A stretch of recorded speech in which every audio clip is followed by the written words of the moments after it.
So you'll have about a third of my attention.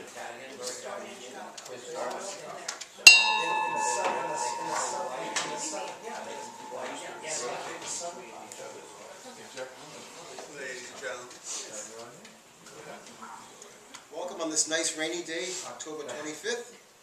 The Pledge of Allegiance will be past President Dominic Sakari, One Verse of America, Charlie Vale. The invocation, past President Don Sherman.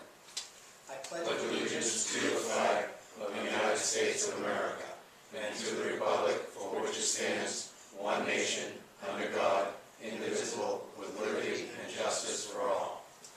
My country is of thee, sweet land of liberty, of thee I sing. Land where my fathers died, land of the pilgrims pride, from every mountainside, let freedom ring.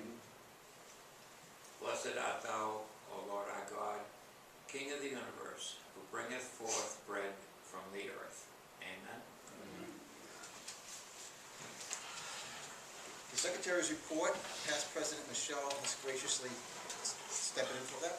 So we have 10 members and 1 guest for a total of 11 today. And our guest speaker today is Carol Howard from the Historic Society. Thank you.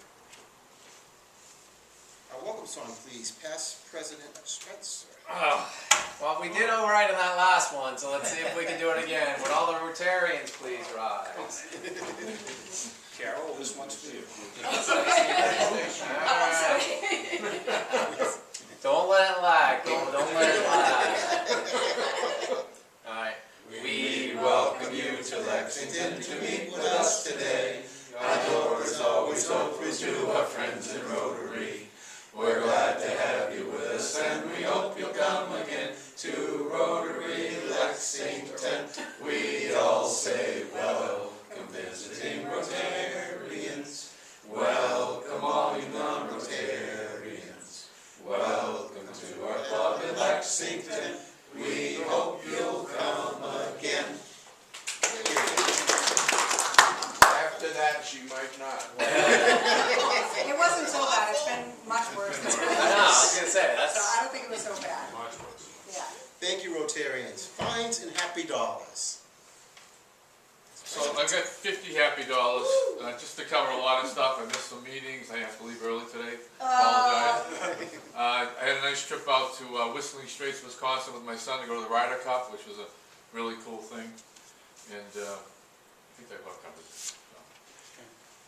Thank you, sir. Yes. Past President Dan. President Cleve, I'd like to put in $20, hopeful, with a hopeful wish that if we ever have 10 or less members again, we don't have to do the welcome. I second that. Past President Dominic. I'm going to give 20 happy, well, there's a mixture of things, but I'll give $20. One of them is hopefully make it to Halloween. It's my birthday coming up, so my birthday's coming up, I'll give you money for that. The other one was kind of a sad one. I lost a friend to cancer we went to. It was a funeral in Wake last week, so he was a childhood friend that we've known our entire life. And so those are the things I'm giving $20 for. Sorry to hear that. Is there a surcharge for billing? Yes. 3%. Past President You Dan. want me to lend you the money, Dominic? It's all. Just a little bit of interest. I'm doing it all electronically. It's really lyrics. I'm gonna pay 2 happy dollars. 2. For Charlie leading us in One Verse of America. You did a really good job. Awesome. He did. The other one, Charlie, you only worth $2 though. What's up with that? I'm happy. You come cheap. I do. And it's coming to you, coming to take my money before I even spoke yet. Past President Michelle. I'm with Dominic, I'm paying money ahead of time for my birthday next week. Don't try to get me the week after, because I'm not paying twice. Hey! I hear nothing. What company is you at the bank? 46. So get in there. Anybody else? Announcements. We recently had Rediscovery Day. Want to thank Alan. He kind of did double duty. His karate school was right next to our table there. He kind of looked out for the table while he was doing his duties also too.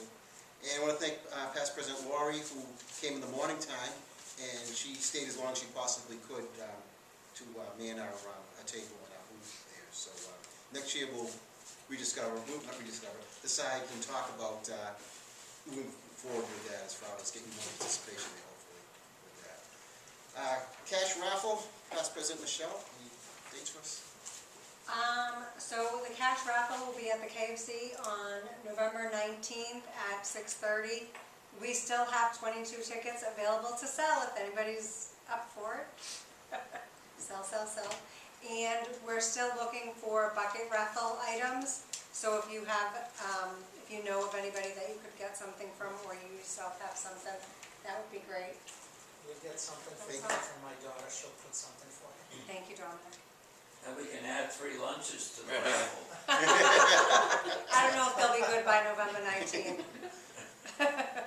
Thank you, past President Michelle. Sands for Seniors, past President Frank is obviously not here, but we're still going forward with that. The dates are going to be December 3rd, the 4th, and the 5th. As usual, you'll get something via email or sign-up agenda there from our treasurer here, past president, at some point.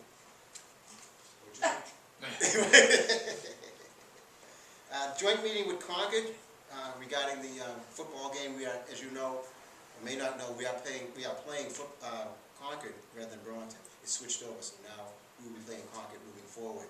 I've been in contact with the president of the Concord Rotary. They are not meeting face-to-face, they are meeting virtually, and we have reached out to our respective ADs and principals. They're going to be talking as far as what the agenda is going to be.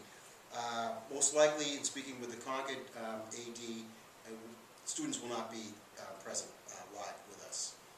We're hosting this year, it's in Lexington? No, they are hosting. They are. And the game is away. The game is away? So they are hosting. So we're going to wait to hear back from the ADs and the respective principals on that. Hopefully we'll be able to do something with the Zoom type of meeting, even if it's just Rotary to Rotary. We'll do something, maybe have a kind of a fun bet between the presidents or so as far as who's going to win the game, meaning Lexington, obviously.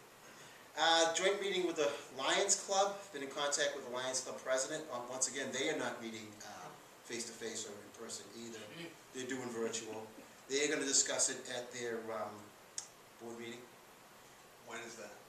Huh? Do you know when? I don't know when the board meeting is. Their meeting isn't until January, so we have time. Time, okay. As long as they discuss it. Yeah, Yeah.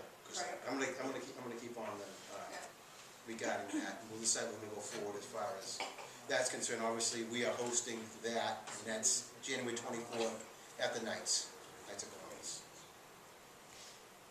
Any business need to talk about? One question, are we gonna be at the Knights, whether they're live or not, or are we gonna be? Well, we'll discuss that We- after we decide what they're gonna do, then we can Yeah, relook at it and see what we wanna do. Don't need a rented room. Yeah. as long as we have it reserved for us in case we want. I'd like to get together. Deposit for that. Other business? Okay, weekly raffle items. Blue tickets. They were donated by Alex Oil, Eagle Bank, and the Rotary Club of Lexington. Blue tickets. Fabulous prizes, fabulous. Last 3 numbers, 982. That's me. Carol, looking, get something? No. They're very good. Go ahead. Just once. I know. You have many to choose from. The umbrellas included. At your leisure. Okay. Next. Thank you, Charlie. 980. It is me. Yeah, you can have this as well. Leave a bunch of gifts. Making the next person feel guilty. Okay. We'll send you a 1099. Don't wait. 984. Stand it in. Can you Keep going, Mark. Keep your eyes in there. Yeah. We're like, oh. Okay, now I take a bag, so I like number. 985. Oh my goodness. Danny, is it you? Might be you, Al. Alright, we get an umbrella. There you go. Oh, there's two more. Blue tickets, Dan.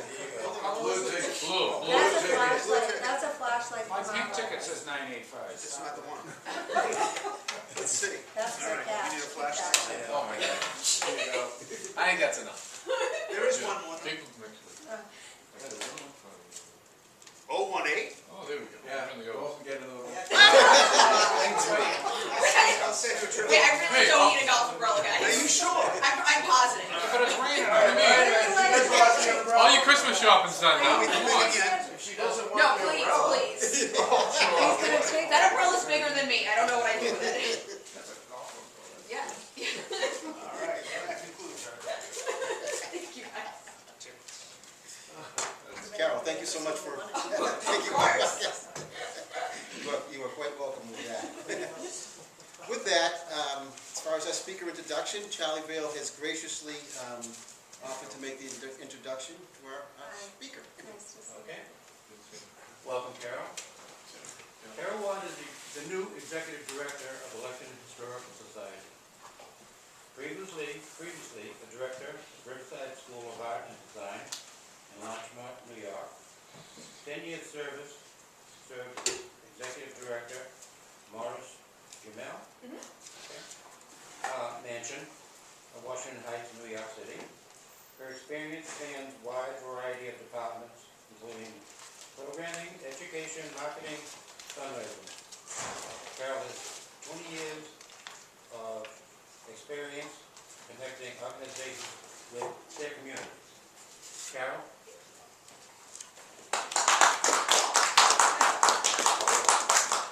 You're standing already. I mean, I'm now. It better be good. Thank you guys so much for having me today. Thank you, Charlie, for the great introduction. So to what Charlie was saying, I figured I would speak today a little bit about my background, what I'm passionate about, which is bringing communities into the arts organizations and history organizations that I run, and kind of my overall vision for where I see Lexington Historical Society kind of going in the future. So just a little bit more about me. As Charlie mentioned, I've been in the arts world for about 20 years. I've done both nonprofit and for-profit businesses. I also have my own arts consulting firm that I run out of Westchester, New York, and I'm hoping to bring it up here a little bit as well.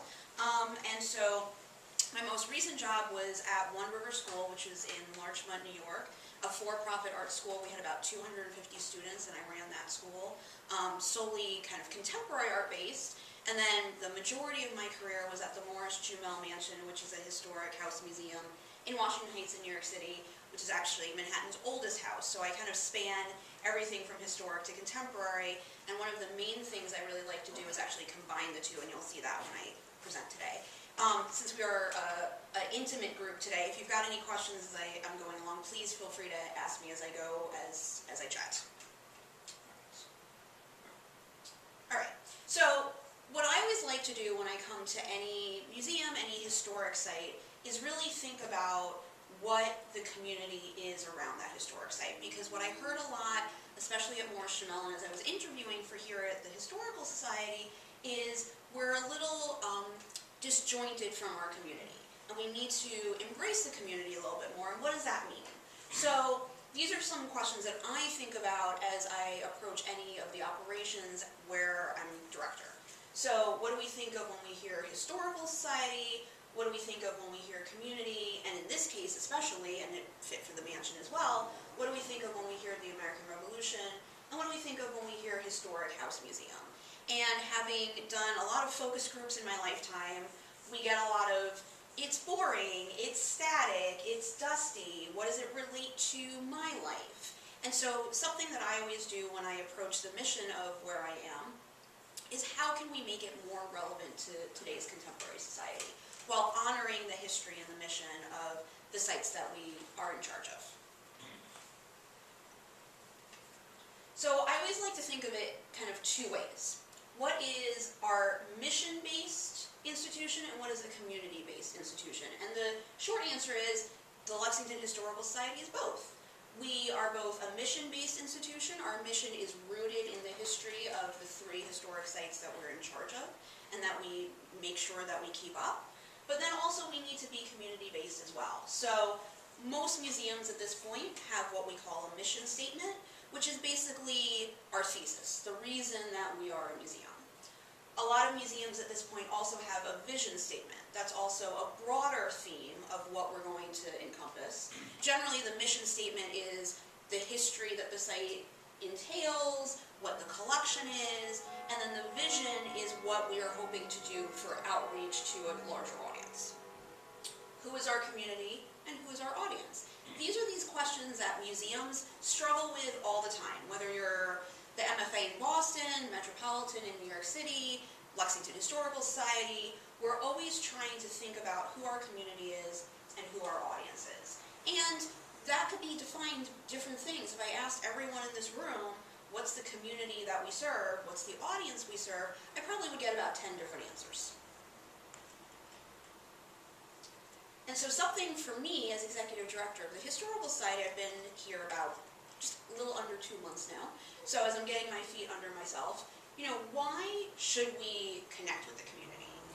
And these are some of the things that I've learned over my years of being in charge of museums. So really we become a resource. And, I'm talking with you all today. How can I help the Rotary Club? Can I offer you guys a space? Can you have an event in one of my spaces? And this way I build connections and community that way. Something that a colleague of mine actually coined this term to go along with that is something called a reverse affinity group. What do people need and want from the Historical Society? Yes, we have a lot of history to offer and these amazing historic sites in our amazing collection, but I've also got the depot, which I will talk a little bit more about later, how that's going to be my pet project. But I've got this space that can fit close to 100 people. How can I use that to help the community? Can I hold plays there? Can I invite you guys to have a meeting there? Whatever the case might be, what do I have at Lexington Historical Society that can help the community at large? Funding sources. So I'm the director, so it is my job to go out and ask for money. So thinking outside the box is going to help me raise more money for the Historical Society. Yes, there's a whole bunch of people who are going to give me money because April 19th happened here in Lexington, the Revolutionary War literally started here, but then there's a whole group of people that might not be as interested about that, so how do I connect with them and get funding from them? And then, this is a really big thing that I found in New York City, and I'm also finding here even in the short time I've been here, is take away the fear factor. Communities never think there's something for them at a historic site. What I always heard at the mansion, and I've heard here, it's all these rich white people who lived at these houses. What can they actually offer me in my life? And so thinking outside the box about the themes that we offer at the houses, thinking about programming that we offer, all of these touch points to get new interested audiences involved. All right, so who's been to all 3 houses? Who's been to none of the houses? Oh, okay. Who's been to 1 house? Okay, perfect. So if I had to take a poll, who's been to Buckman? Who's been to Monroe? And who's been to Hancock Clark? Okay, all right. So what I've heard is Buckman is the one that everyone goes to, right? It's on the green.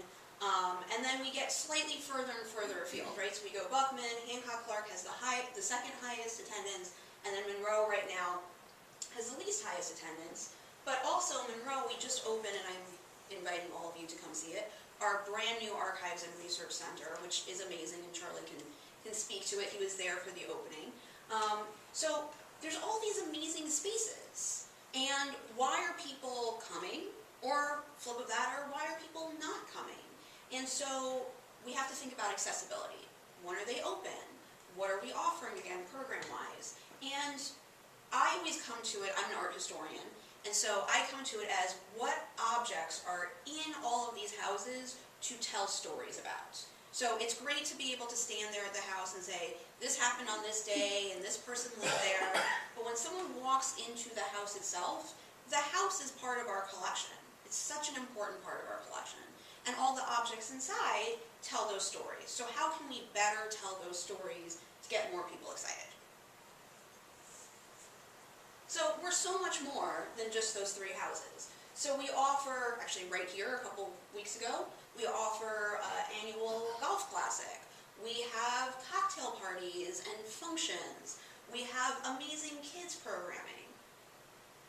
And as I quickly mentioned, we just opened the Archive Center, so on the left is our archivist, Elizabeth, meeting with a local researcher.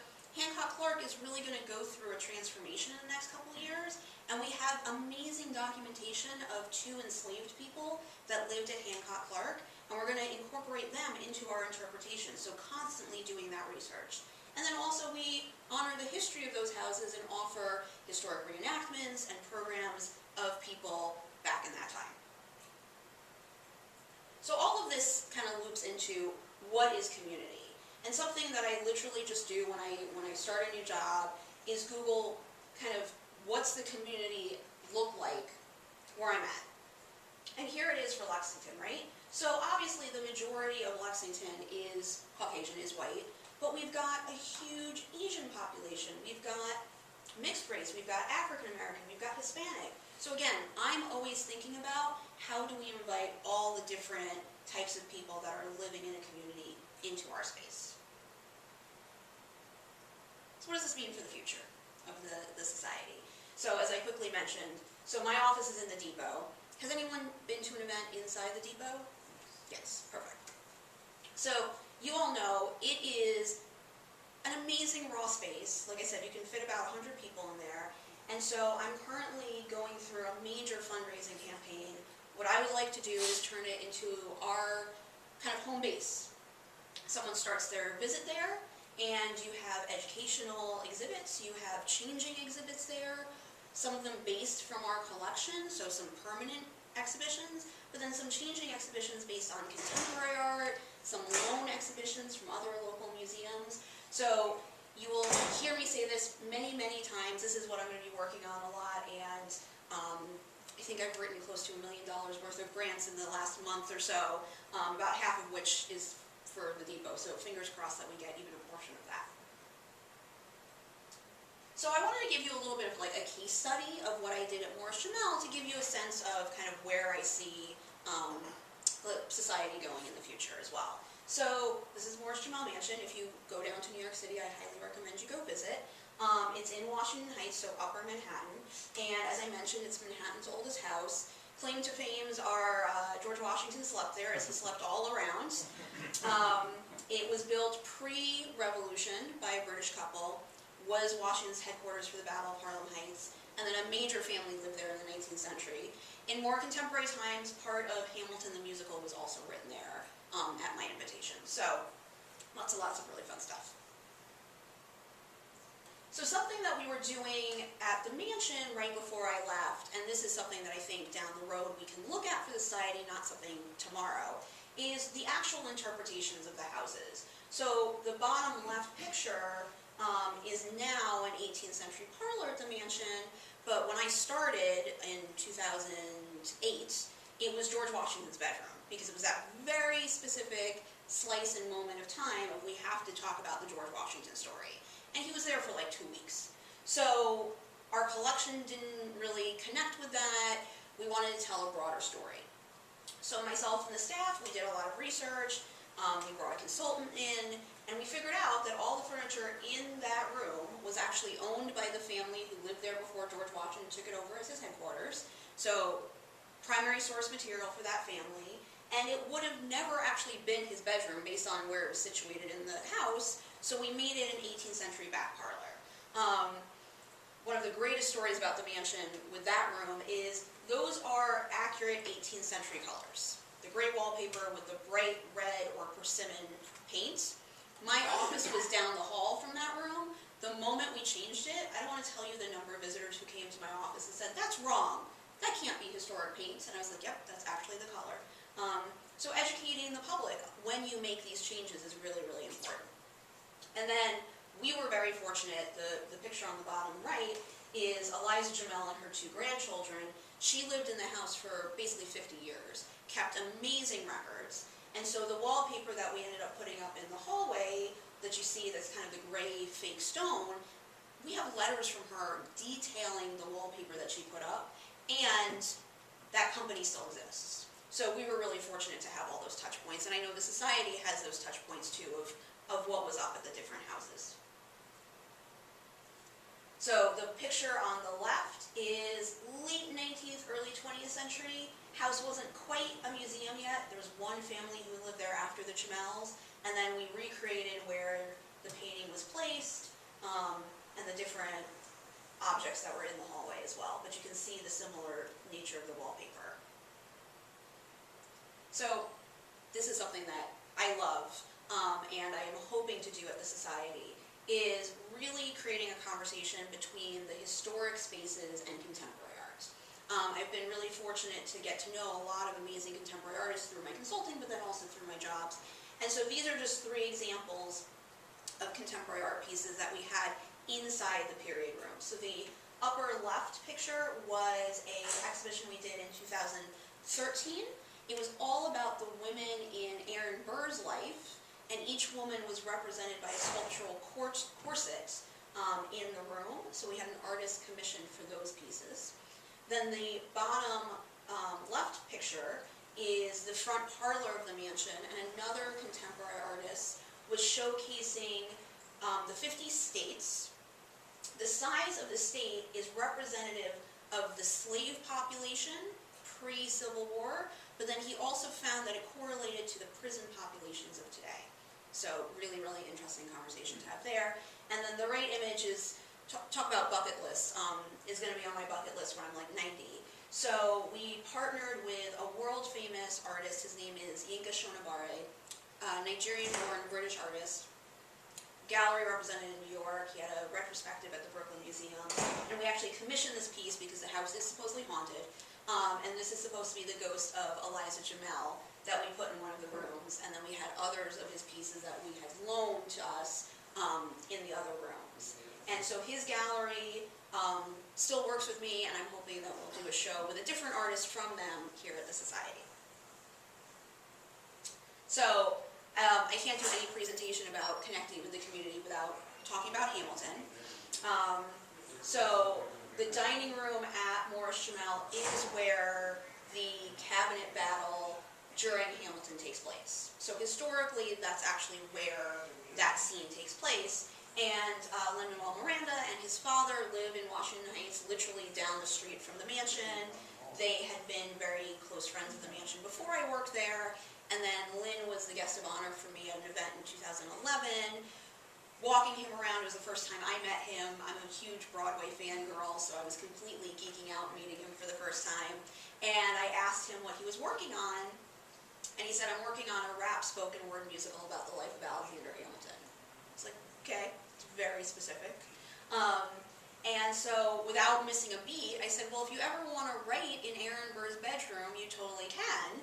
I was not director yet. I did not have authorization to offer him that at all, but I had like a out-of-body experience moment. So flash forward to 2013, when I become executive director, his assistant emails me and asks if my offer is still good, and I was like, yes, because now I can say yes. And so Lynn actually sat in Aaron Burr's bedroom and wrote my shot for Hamilton.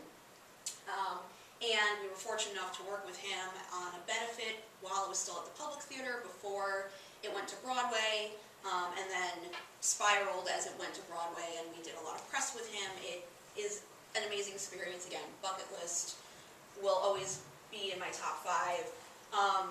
The gentleman that was Jefferson in the original cast literally lived across the street from the mansion. Chris Jackson, who played Washington, is a close friend of mine now. So I'm hoping that some of them will make appearances up here as well. They know I'm up here, and they're really excited. So again, really, really cool experience.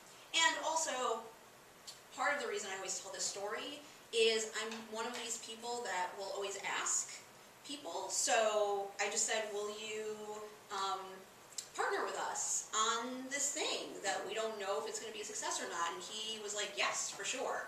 So I will always ask if someone is willing to help out or willing to do an exhibit with us. And hopefully they'll say yes. Because if you don't ask, you never know.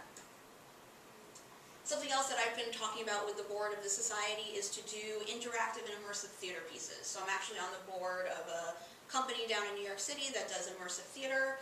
Basically what interactive and immersive theater means is you're not sitting in the same place for 2 hours watching the theater. The theater piece might take place around you. You might have to walk around to experience it. So all of these are examples of, again, things that we did at the mansion. We did a Alice in Wonderland that took place during the American Revolution.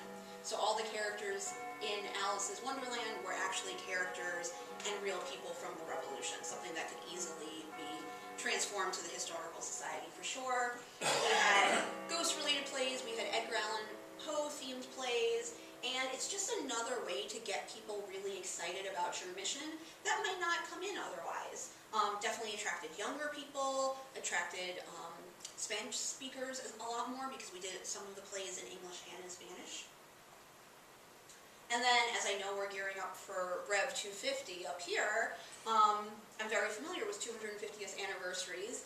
As we celebrated the 250th anniversary of the mansion in 2015, and there was a lot of marketing around it. We did a lot of amazing events. That exhibition that I mentioned with Yinka was in 2015. The Benefit with Hamilton was in 2015. We also had Leslie Odom Jr., who played Aaron Burr in the original cast, come for an event that year. And so, again, it's honoring, and you can kind of see this with the timeline ad that we put into Playbills of Hamilton, actually, we paid for that, is we're honoring all the historic elements of the mansion with the battle, the Washington dinner, Aaron Burr marrying Eliza, and then really bringing it up to contemporary as well. And that's something that's really important to me. And last but not least, my door is always open. I always say during any interview, I have an open door policy, but it's really true. So my office is at the depot, that's my email address, and please stop by if you've got anything that you've always wanted to see at the Historical Society, if you have connections to anything that you'd want to see at the Historical Society, please let me know. This is the new archive center that just opened. If you haven't had a chance to see it yet, please send me an email and I'll make sure that our staff shows you around. And again, thank you guys so much for having me today.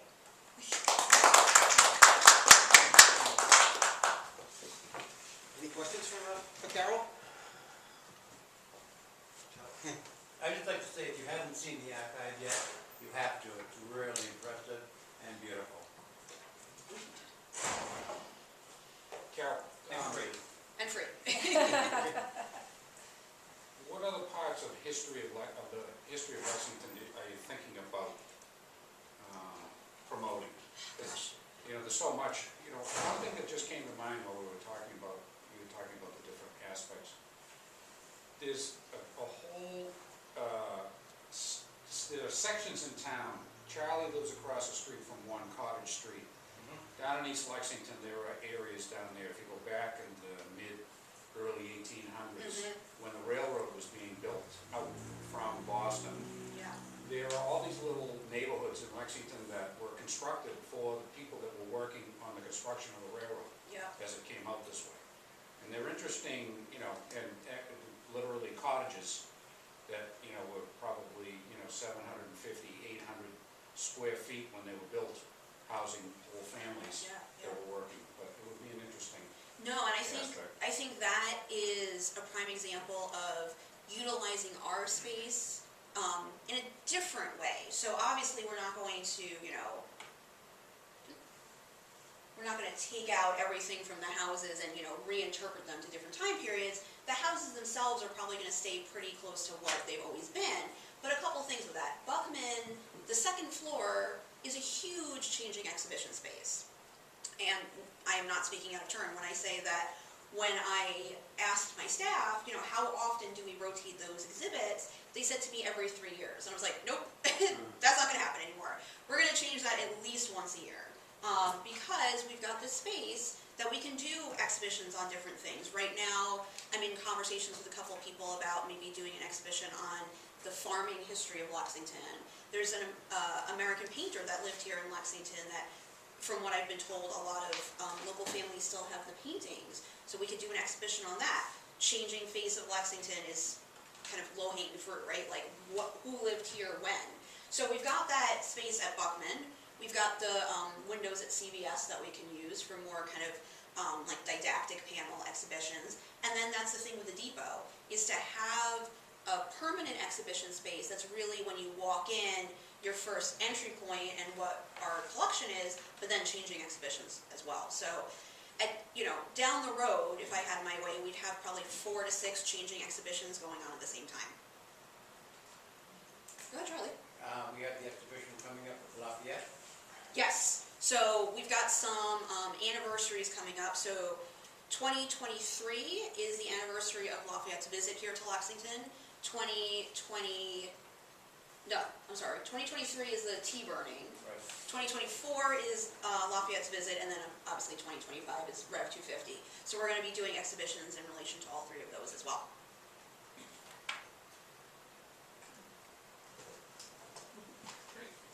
Hey, of course. Thank you. Yeah. Charlie, would you come up, please? Oh. Charlie, come. Dan, were you Can alive? you move, sorry. Let's get you against the Rotary flag, Oh, if you don't mind. I'm that's okay. Got it. As you know, Charlie's been a member for over 40 years, donated a lot of time, effort, and to your society there, to our society. And attention. so in recognition of your appreciation for your presentation to the Rotary Club of Lexington, our national campaign is to eradicate polio. So we aim to vaccinate 20 children 40. against the polio, 40 I should say, Yep. against the polio vaccination to eradicate polio in the world. Oh, thank you so much. Catch you. All right. Charlie, just move that way, look. Perfect. Get too friendly. Thank you. I'm not that big. Thank you, Carol. Thank you guys so much. Okay, 50-50 raffle. Done. Can only be one place at a time. I'm sorry, I said it because I would forget it. Your ticket out in the blue today is $40. Excuse me, $20. 10. No, $20. What did I give you, Dan? It should be 20. 20. That's what it is. Oh. Correct. Pinkish ticket. You ready? 990. Right here. Wow. $20 and an umbrella. And congratulations. Get 2 winners. Rotarians, anything further? Business? Ring that bell.